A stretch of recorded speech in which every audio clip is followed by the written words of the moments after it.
Video ini didukung oleh Asyri Art, kontraktor rancang bangun masjid, arsitektur, dan kaligrafi.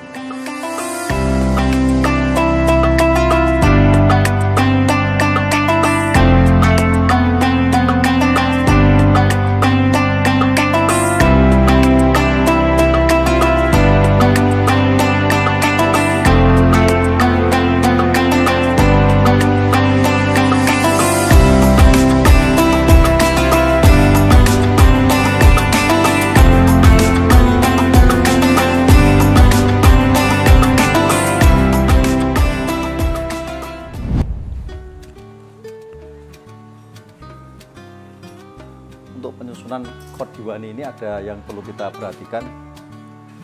Yang pertama adalah keseimbangan. Ya. Penting sekali. Misalnya ini ada untuk ini.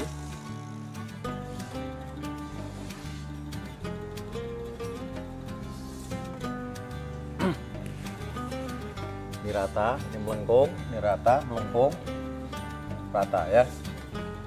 Itu namanya keseimbangan. Jadi jangan sampai kalau membuat diwani itu misalnya ya di sebelah kanan itu ada lengkungan ke bawah, tapi di sebelah kiri itu nggak ada, kacau nanti jadinya. Itu saya berkali-kali mengajari anak-anak santri ya begitu. Saya umur 22 itu saya udah juara 2 ASEAN khot diwani. Umur 22. 2006 itu umur 30 berarti. 30 saya juara 1 khot diwani ASEAN. Dulu belum ada yang bisa nulis diwani.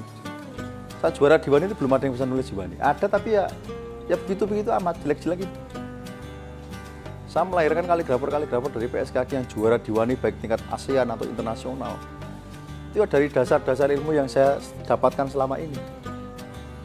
Jadi nggak heran kalau anak PSKG ya, juara 1 internasional di Irak misalnya.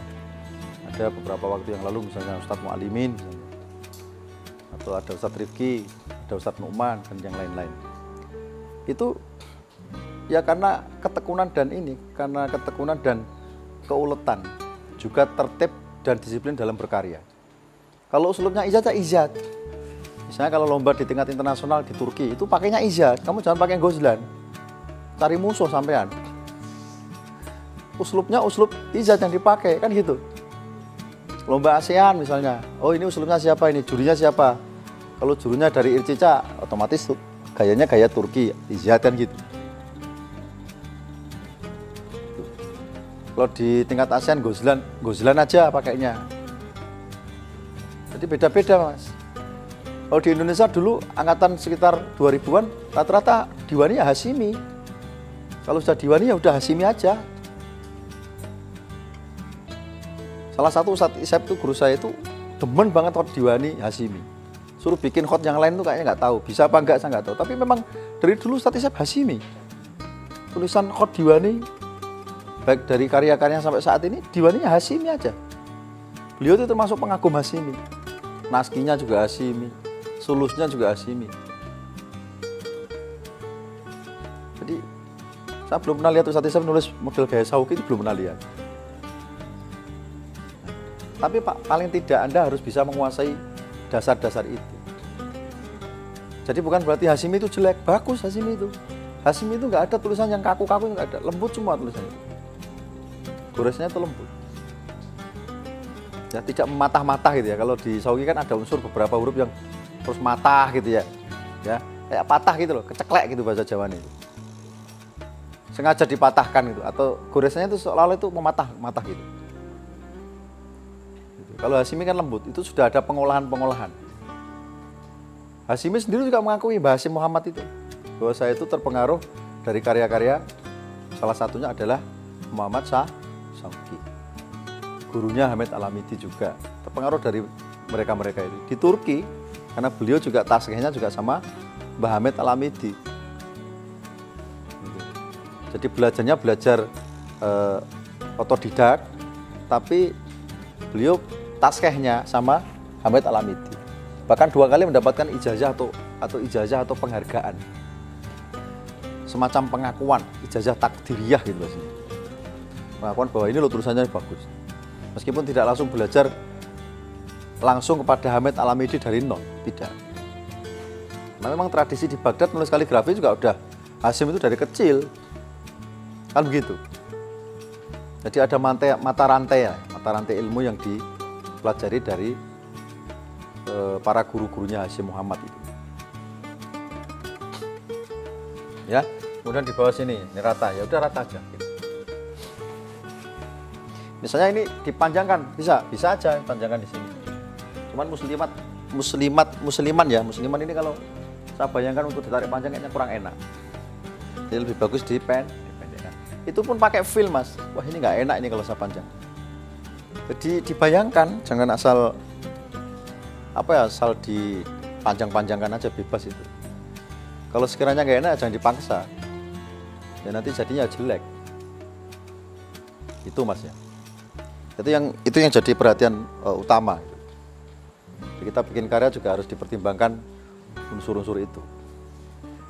Coba kita perhatikan, memang Khot Diwani, saya katakan dari awal, Khot Diwani itu lengkuk-lengkuk kakinya, kaki-kaki alif, lam, apa segala.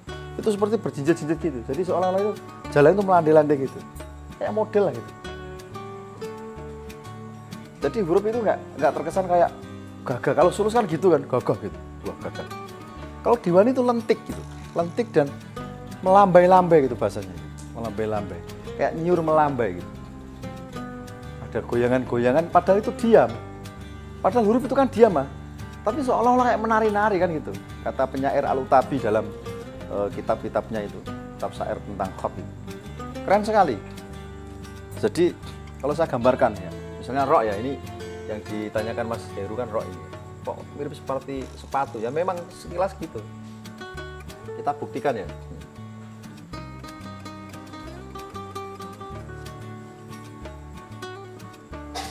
Kan gini Mas ya, Mas Heru. Ini kalau kita kasih gini kan jadinya sepatu jinjit, Mas, betul nggak? Nah, ini kalau ada kaki di sini, ini kan kaki nih. Nanti jadinya kan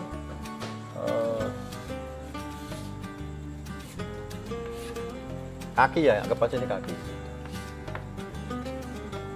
Kalau kita perhatikan seperti gitu, seolah-olah begitu.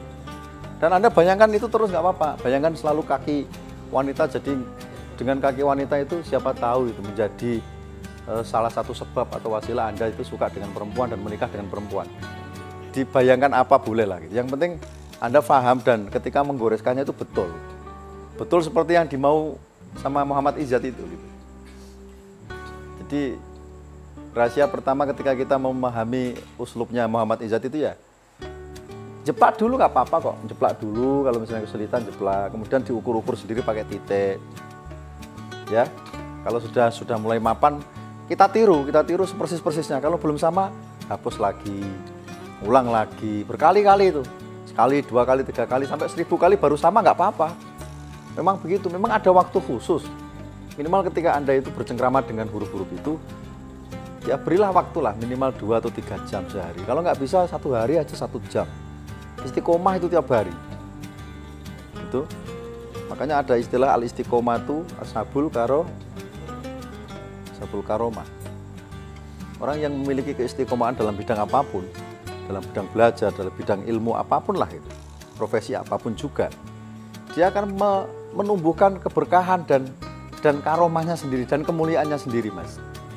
Jadi sampean kalau bilang karomah itu jangan selalu tentang waliullah gitu, jangan itu. Makanya orang yang hebat itu orang yang istiqomah.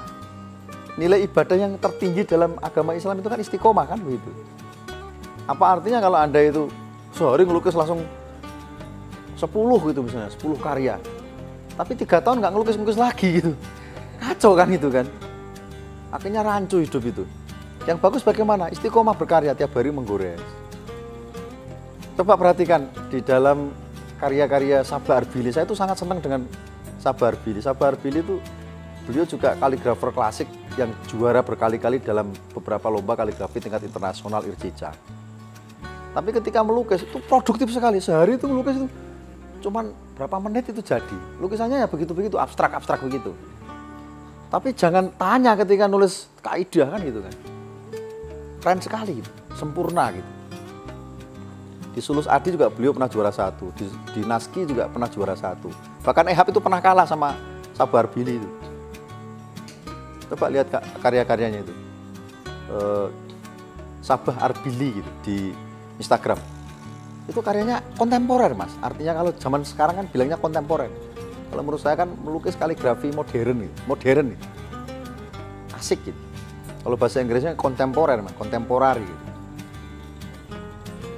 Nah, itu menjadi bahan-bahan rujukan Anda. Artinya ketika Anda melukis, udah lukis saja.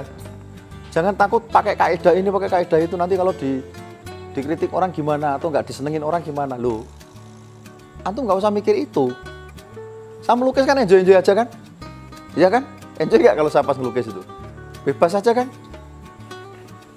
Nggak usah mikir, melukis itu dinikmati gitu. Nanti akan ada saatnya karya-karyamu itu dihargai orang lain, dibeli, dihargai miliaran.